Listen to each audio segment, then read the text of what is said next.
Your Steve Jones Show podcast is loading now. The Steve Jones Show podcast is sponsored by Purdy Insurance. Visit Purdy Insurance on Market Street in Sunbury or visit online at purdyinsurance.com.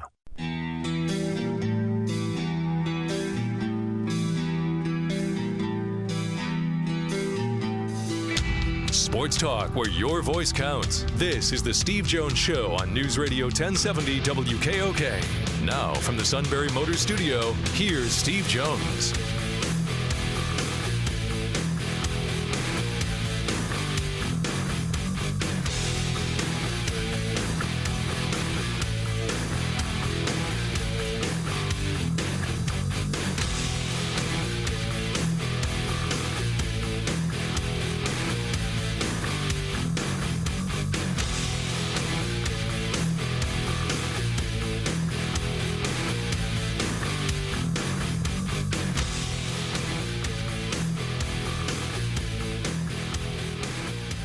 And welcome into the Steve Jones Show as we kick off another week with you on News Radio 1070 WKOK. You can find us at stevejonesshow.com, like us on Facebook, follow us on Twitter handle at SteveJonesPSU, and subscribe to our Steve Jones Show podcast. We can drop the shows to your smartphone and tablet, so you can listen to them anytime, anywhere, and you can subscribe on iTunes, the Apple Podcast app, and Google Play. And we always have 3 months of shows archived on the podcast page at stevejonesshow.com. And today we're brought to you by Purdy Insurance on Market Street in Sunbury. New year, and if that means new changes in your life, you have to make sure your policy, your insurance policies are up to date to match those changes in your life, because when life happens, you want to make sure you're covered, and they'll get you the brand and the package, the policy that'll fit your needs and your budget. Those are the people you want in your corner when life happens. So stop by Purdy Insurance, Market Street in Sunbury, and go online to purdyinsurance.com. And, of course, Steve will be checking in from the Sunbury Motors Studio. Sunbury Motors Ford, Lincoln, Hyundai, North 4th Street Auto Plaza, Sunbury, and Sunbury Motors Kia on the Strip, routes 11 and 15 in Hummel's Wharf. So we will recap the Eagles matchup in New Orleans yesterday. We'll check in with Matt Leon from News Radio 1060, KYW in Philadelphia, and we'll also get a Penn State basketball recap from the Michigan State game from yesterday in the Jordan Center with Ben Jones from statecollege.com. So we're with you live till 5, and then we'll have our late day news roundup with Matt Catrillo and high school hoops coming up tonight with Kevin and the Chief. Shikellamy at Montoursville tonight, and they'll be on starting at 7:09 here on WKOK and on the WKOK app. So the Eagles' last 2 late season runs have been something pretty crazy. Last season winning the Super Bowl behind Nick Foles after Carson Wentz suffered the injury. Well, Wentz was injured again this season. Foles powering the Eagles into the playoffs, upsetting the Bears in the wild card round, and then last night losing to the Saints by a score of 20-14. Eagles head coach Doug Peterson had a perfect system. Your former quarterback. What's that? Your former quarterback. Oh, the former quarterback of the Philadelphia Eagles. Okay. Yeah, he's not coming back. No. Will he go to Jacksonville? That's going to be an interesting dynamic as to how that's all going to shake out. Yeah, Who may end up in Jacksonville? Could it be Foles? Could it be maybe Joe Flacco? Or maybe if Tom Coughlin is so inclined to get on the phone with Eli Manning? Let's see. It'll be interesting. Yeah. See which domino falls first and then everything else after that. Yeah. Well, he was terrific. He will forever be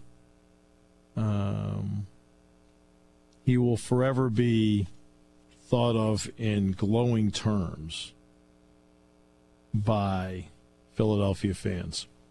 He did something that hadn't been done since Norm Van Brocklin. He won them a championship. He is forever. I mean, and really, he is a pro's pro. Again, you got to look to the future, and when you look at the future is Carson Wentz. And you got to ride that. You've got to ride that horse. But all 4 home teams won this weekend. Also notice what happened this weekend. The highest scoring team happened to be the New England Patriots. Yep. Chiefs, no. And again, Andrew Luck. There's certain things I like to take into account. We picked games this weekend. I think we all did fairly well, right? Not me. I went 1-3. Oh, well, you stink. I was bad. Congrats. You went 3-1. You turned it around. Yeah. Yeah. Well, there's certain things. The one area where I made a mistake was I picked the Chargers. And the reason I made a mistake on the Chargers was I didn't take into account, and as somebody who does this for a living, I didn't take into account the travel. The Chargers were not smart about what they did. I realize it takes a personal sacrifice among the players to do this. I understand that because family is important. I got it. Okay? But I'd have kept them on the East Coast. I did not take into account the 9,000 miles of travel. Because they had to go to Baltimore 3,000, had to go back to Los Angeles 3,000, and then go to New England 3,000.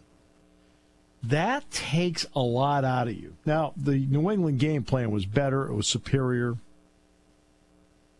So I'm not going to take anything away from Josh McDaniels and what they did offensively. I'm not going to take away what Sony Michel did. I'm not going to take away the defensive game plan that Belichick certainly had his hand in. I'm not going to take away from that. But, again, the back and forth. I told my team, hey, look, I got a whole facility for you down in Florida. We're going to use a Florida facility. I'm going to keep you on the East Coast, keep you on Eastern time, and then play from there. Because they're playing New England and Foxborough and Tom Brady, so it's already exponentially difficult to begin with. You know how I feel about start times. The West Coast team playing at 10 a.m. in 20-degree weather. Let's see. Los Angeles team playing at 1 o'clock Eastern time, 10 o'clock Pacific time in 20-degree weather. And I should have taken that more into account, even though I do know the Chargers have won 5 of their last 6 Eastern time zone games. I do know that. And then the other part I did take into account, to be frank with you, was why did I pick Kansas City? I picked Kansas City for a lot of reasons. A, home. B, weather. And this was the big one to me. It was Andrew Luck. What is Andrew Luck? He is a dome quarterback. He's a dome quarterback. Remember, the Colts play in a dome. The playoff game in Houston was in a dome. Kansas City is all elements. And I don't mean snow, I mean wind. His ball fluttered all day because, again, he had to throw the football in the elements. Let me tell you one move that was made that in the end worked out great, but I wasn't crazy about. How about Sean McVay going for it on 4th and goal, where a field goal would have made it a 2-score game? Just because they made it doesn't mean I still like it. And I didn't, I was like, okay, well, yeah, okay, fine. I felt like he got away with it. And then there's the Saints and the Eagles. This is where I give Sean Payton a lot of credit. You have to know who you are at that present moment as a coach. Sometimes it's difficult to gauge. But the Saints, who were high-flying, high-powered in September and into October, transitioned through necessity into a grinded-out football team. And he also sensed and understood the moment for his team. They were in trouble. So then he went with the fake punt because he knew he had to somehow change the dynamics, that he had to give Philadelphia something that they weren't expecting. And to his credit, they did it.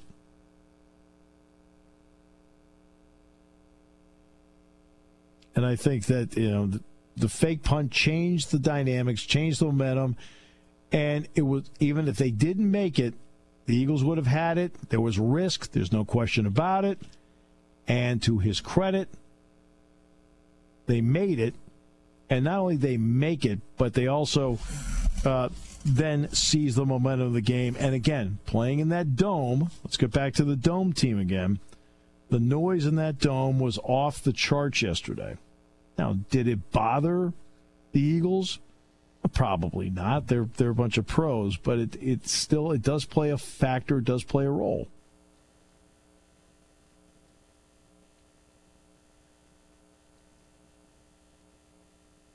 And I know, of course, a lot of Eagle fans are upset. I understand that because they jumped out to a 14-0 lead, and I'm sure a lot of people are sitting there saying, ha-ha, here we go. And I don't blame you for feeling that way. I don't blame you for feeling that way because, I mean, you jump out to a lead like that in the road against a Saints team that, if you really have been following what's going on, has been struggling.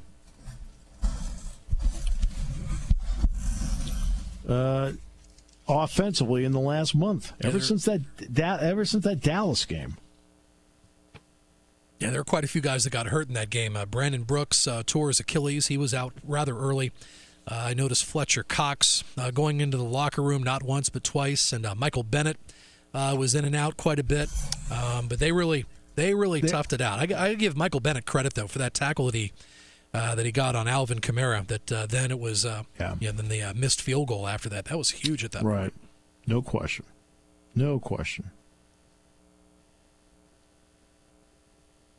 But again, he changed the dynamics by making that call because he knew he had to. Sometimes you've got to do something to attempt to change the dynamics of the game, that the status quo is not going to work. I was floored where they were set up on the field at that point when he made that call. I would have thought, inside the 40s, sure. I could definitely see making that call, but boy, I mean, he was backed up around his own 30-yard line making that call. Yeah, I know, but you know what? I don't blame him for doing it because of where they were in the game at the time. Where they were in the game, I think, dictated his thought process. You know what? If I don't change up something now, it may never change. Seeing the replay, a lot of the Eagles guys on defense they stayed out onto the field. I mean, when they saw number 7, the Saints' backup quarterback, come out, they knew what was coming next. Yeah, well, Taysom Hill, and that's part of it. But that's how they use Hill. But he had to change something. Conversely, Sean McVay, I didn't like the call he made on 4th down. I mean, I know they're pounding it. I know they're running it. I know they're getting it done. I got it. Okay? But the clock tells you, you know how they have a card as to how, when to go for 2, what the score, the point values are. You know how they have that? Yeah, it's pretty much every coach has that. Yeah, every coach has that card. Yeah. Well, at this point, there is a card, and the card is called the scoreboard. I don't need the card. I look up at the scoreboard. I'm winning by 8. I've got 7:15 to go. If I make it 11, I'm now looking at the Cowboys' offense, telling them that they have to score twice.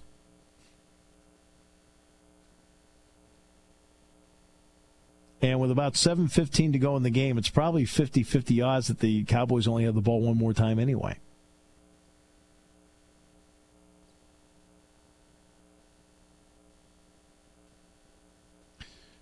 Now, he got away with it. And so because he got away with it, it's not a topic of discussion. But when he did it, I thought, don't do that. That's not the right move. Then they scored, and I still sat back and said, no, it still wasn't the right move, in my opinion. I'm usually a go-for-it guy. I think my team's going to make it on 4th down, go for it, be the forward-moving team and so forth. But then there's a certain point where you say to yourself, okay, what gives me the best chance to win? All right? Being up 2 scores with 7 minutes to go gives me the best chance to win. Because, okay, they get stopped. Well, they're 99 yards in front of them. Well, the way his secondary's playing, I'd like to give my team a chance with a 2-score lead, the way his secondary is playing, where I feel really good about getting the points. I've noticed this year with all the games that I've watched, teams that go for it on 4th down, they're converting. I really haven't seen all that many times where, teams get stopped. But actually, during that Rams-Cowboys game, there was a 4th and 1 where Zeke Elliott got stopped. Well, but also what would have dictated my thought process, and I know they scored, so, it worked for them. But remember what the 3 previous plays were. Because it was 1st and goal at the 6. 0, 5, 0. Like, okay, it's a little more roll of the dice than you think because of the 2 zeros.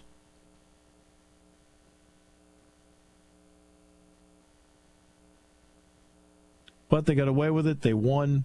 Their running game was outstanding. They dominated the line of scrimmage. Kansas City dominated the line of scrimmage. New England dominated the line of scrimmage.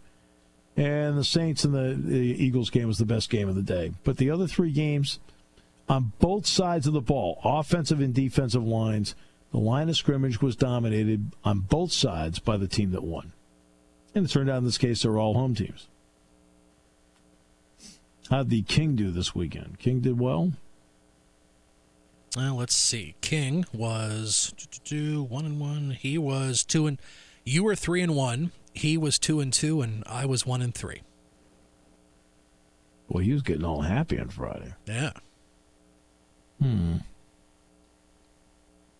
may not be happy now. Get him on the phone. No. Okay.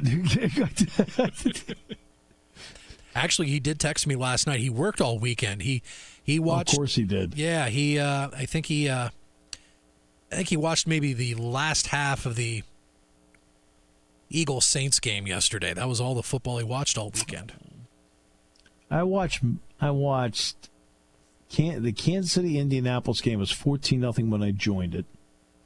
Then I watched all the Rams-Cowboys.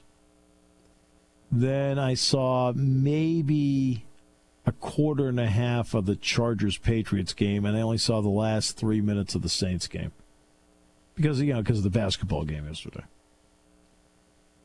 All right, now we've talked a lot about the NFL. I know a lot of Penn State fans would like me to get into the transfer database. And the next half hour I'm going to dedicate to the transfer database. We'll talk about that because we are in an era, and this isn't just something, players entering early into the NFL draft in mass is something that Penn State players aren't used to. There is nobody out there that's used to this. This didn't come into play until it started October 15th. The transfer database. And you got a lot of names entering the transfer database. And because of that, there's consternation. What does it mean? What does it do to the football team? I have a lot to discuss with that, and I'll do that in the next half hour as we continue on News Radio 1070 WKOK, brought to you by our good friends at Purdy Insurance. Purdy Insurance, Market Street in Sunbury. They'll take For nearly 100 years, Purdy Insurance has been your locally owned, family-operated source for insurance products. With a staff of over 20 and partnerships with some of the industry's most trusted companies, Purdy has the experience and resources to get the job done.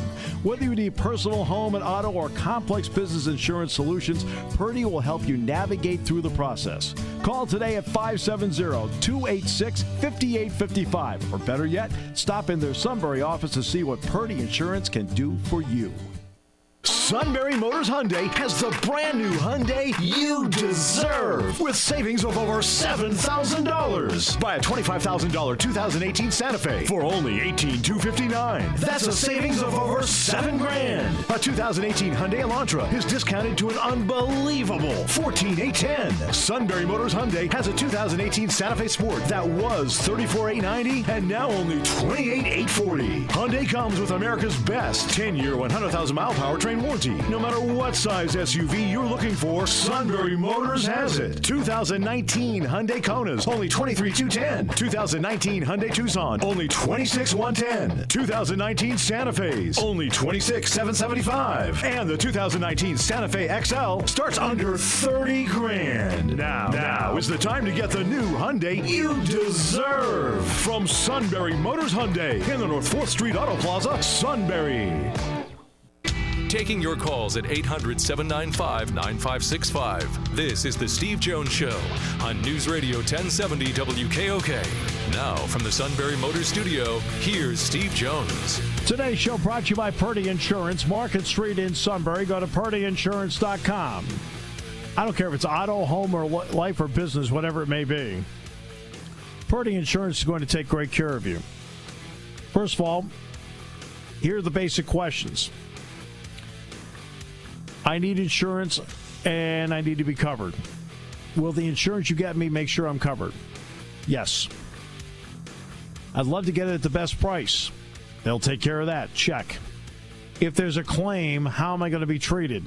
How about as if it happened to them? All right. Purdy Insurance, Market Street in Sunbury. Go to purdyinsurance.com. They check every box because the customer comes first. I'm in the Sunbury Motors studio. Sunbury Motors, 4th Street in Sunbury. Sunbury Motors Kia, routes 11 and 15 in Hummel's Wharf.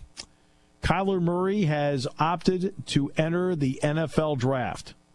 He does have 72 hours, by the way, to back out, but he has put his name into the NFL draft.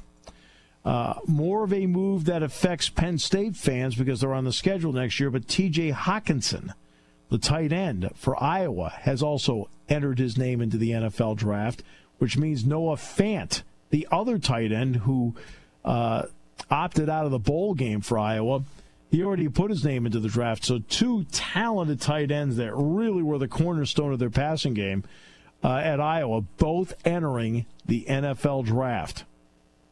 So Hockenson and Fant are both in. Kyler Murray has entered the NFL draft. He has 72 hours to withdraw his name.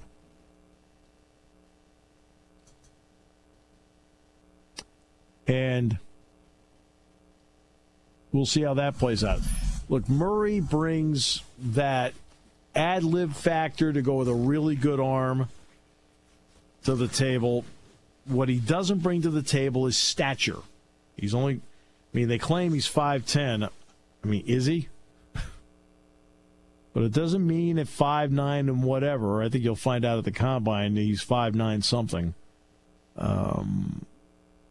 But so is Doug Flutie.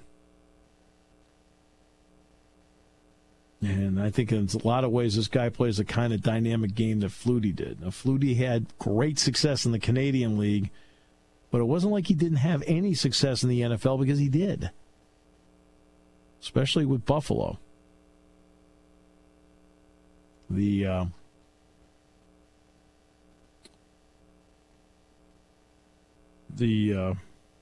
Music City Miracle, that was the ownership telling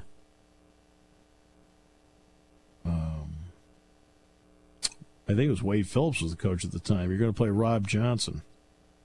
Meanwhile, Flutie sitting on the sideline, no, that's not quite the right move. But that's history.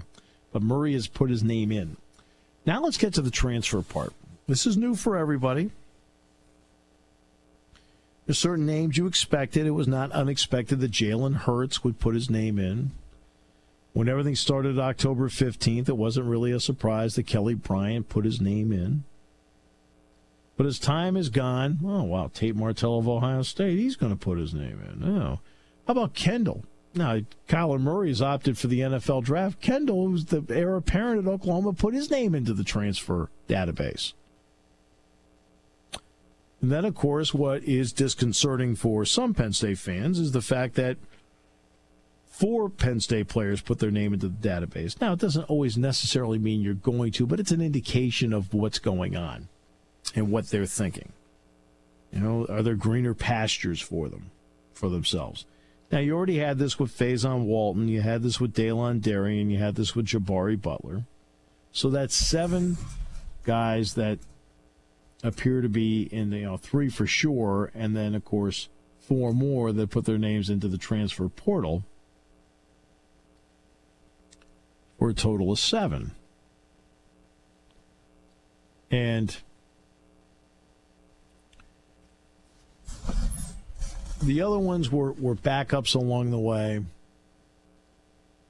didn't play much. Maybe on some special teams, that was about it. Now, the 4 that put their names in this time through have played. And all had eligibility, obviously, to return next year. What's going on? Well, sometimes the dynamics are as simple as follows. Let's start with Juwan Johnson. Juwan, obviously 2 years ago, caught, 53, 54 passes. He caught the game winner in the Iowa game, and he had a really good year. This year, we all know Juwan struggled. Didn't mean he didn't have some great moments, like that one-handed catch against Ohio State, or the 54-yard play he got hurt on against Indiana, where he took that pass over the middle and then swung it down the sideline, went 54 yards. 40 of that 54 happened to be him running with it.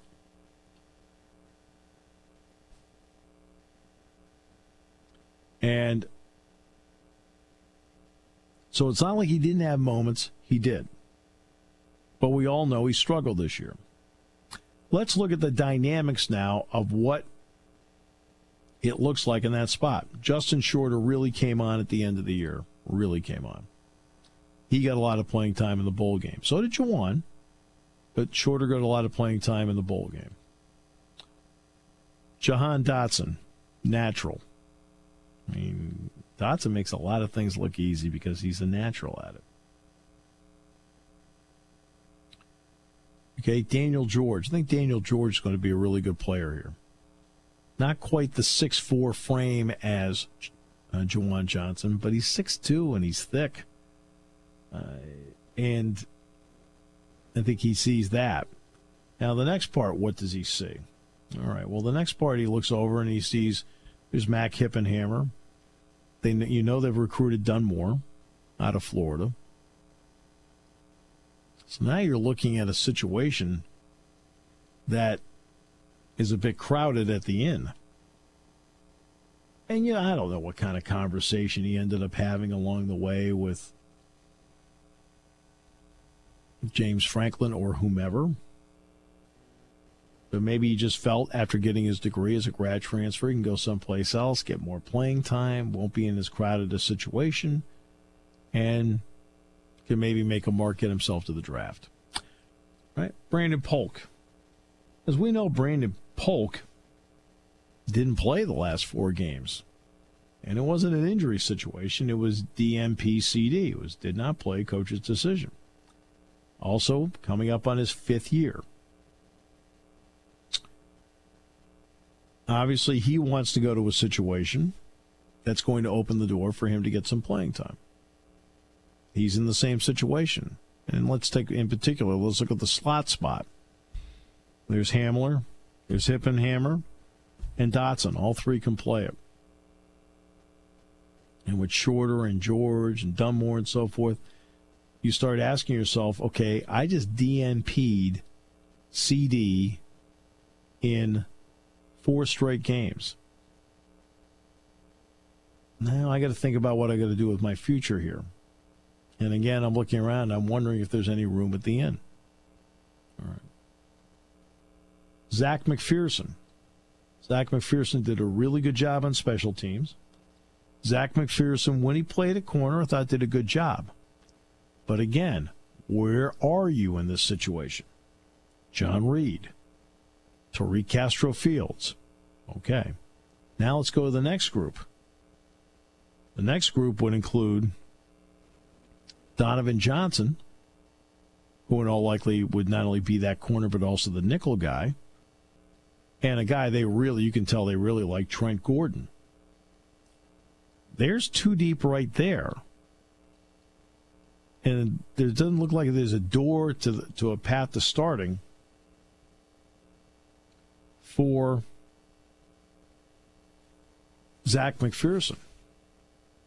So again, there's another guy who saw some playing time at corner, a lot on special teams where he did a good job. I think he had 7 special teams tackles this year. But he's also looking at a crowded situation and also how they recruited. Lamont Wade.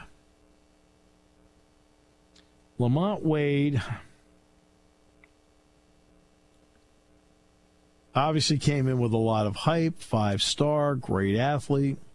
Saw some playing time at corner and on special teams as a freshman, then got moved to safety. He also saw time as the nickelback early on, too, last year.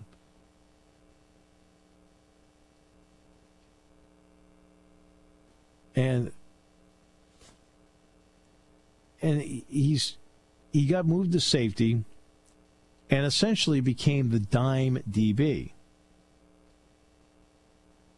And that was what? 4 to 8 times a game, plus playing on special teams. And same story. Okay, Garrett Taylor's there, well established, well entrenched. Right, now you go to the next part. All right, well, on the next part, there's Jonathan Sutherland. It became obvious as the season went that Sutherland was the next guy up in that secondary. Let's go back to Nick Scott. Remember in the Indiana game, Nick Scott ended up getting called for targeting in that game. Well, the next game up, that meant he got called for targeting in the second half of the game. Because it was the second half of the game, it meant he had to sit out the first half of the next game at Michigan. Jonathan Sutherland was the one that got the call to start there, not Lamont Wade. Now you're starting to read into this a little bit and say, okay, where do I fit in all this? And Lamont Wade, like anybody else, has NFL aspirations. Well, if he's in a role and not getting full-time work, maybe he's considering, okay, maybe I should think about transferring, getting myself into a full-time situation, because maybe the door might not be open to me to being in a full-time situation at Penn State. And those are all the things these guys have to consider. I know it's easy to sit there and talk about, the millennials and how, they're not satisfied. They don't get what they want. They want to go and so forth. In the end, we could talk about the student athlete, but they're players. They want to play. Now, it doesn't mean they're not in a situation where somebody's better than they are. Okay? If it turns out that over the process time, somebody's better than you are, and the coaching staff has more trust in, it does put you in a situation where you have to think about what you're doing. And so that's what these guys are doing. They want to see what their options are out there because they want to play. And maybe they all have doubts as to how much playing time they're going to get here based on how it's played out so far, and maybe on some of the evaluations I've also received, which that part I don't know and not privy to as to what the exact evaluation happened to be from the position coach. But that's the way it's going to be in college football right now. This is not uncommon to what we see in college basketball all the time. College basketball is awash in transfers. College basketball has between 700 and 800 transfers per year. So college basketball has experienced its fair share of free agency for years. For college football fans who have been used to the stability and the relatively few transfers, there have been some grad transfers over time. Grad transfers have certainly made a difference in certain programs. Now you're seeing transfers and a longer and longer list in the transfer area in college football, which college basketball fans are used to, but college football fans are not.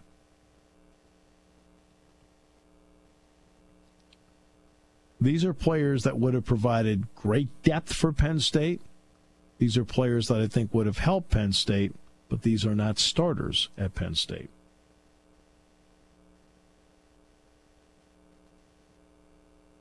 Now, maybe they could have battled for a spot, but they're not starters at Penn State. But they all would have helped. I mean, Wade would have helped. McPherson would have helped. Polk probably would have helped. Johnson may have helped. But would they have been the prime-time players that you'd be locked in and depending on? No, but they would have provided valuable depth. doesn't mean they don't have valuable depth already on the roster. There's some young guys ready to break through and move forward in this thing because they've recruited very well the last couple of years. And I think some of these players are looking at it saying, okay, I'm looking around and I'm wondering how much time I'm really going to get based on the people I see around me. Just a thought. You may have a different thought. We'll come back with more. If you do, you can express it in the after show. No, I'm just kidding. We'll listen to anybody, obviously. We'll come back with more in a moment. Brought to you by Purdy Insurance on News Radio 1070 WKOK.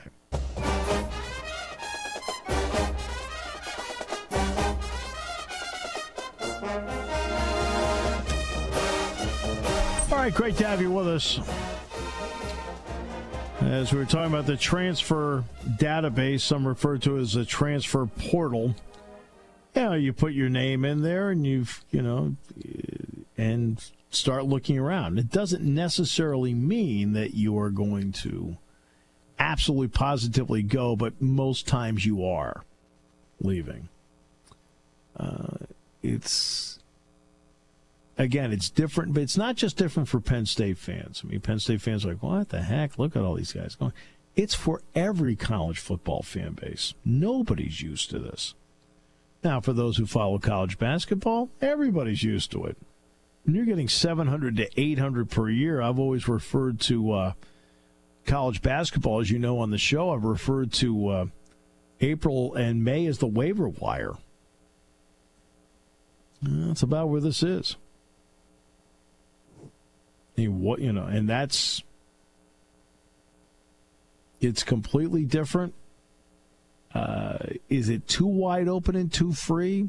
Yeah, maybe.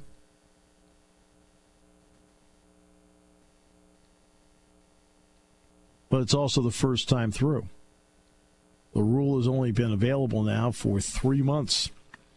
October 15th was the first day that the rule went into effect. I think Kelly Bryant was Clemson was the first guy to put his name in. Tony from Shamokin. Tony, you didn't put your name into the transfer portal, did you? Thing is, I don't really like that, because to me, if a guy goes to a school and he can't make it, can't beat out the guy ahead of him, stick it out and try harder. And what about the guy at the school he's transferring to? He stayed there, worked his butt off for a couple years, and now you're bringing a guy in, that might just step in front of you. I just don't think that's right. That's my opinion. Well, of course, when you're recruiting, they may be recruiting a guy that's going to step in and replace you too. So, so guys sign, that may happen. I mean, look at Akeel Lynch. The guy they recruited at his spot ended up taking his spot, some guy named Barkley. They had exactly. But that's the normal recruiting process. I always have something when it comes to a fresh. Let me tell you, Tony, when it comes to a transfer, there's always one basic question I have on a transfer. Always. Why is he leaving? Exactly. I want to know why he's leaving, because I want to know if I'm going to recruit him, who am I getting and why? Well, I know they're talking about this one guy thinking about Penn State. Now, Penn State did recruit him. I think he's actually considered Penn State.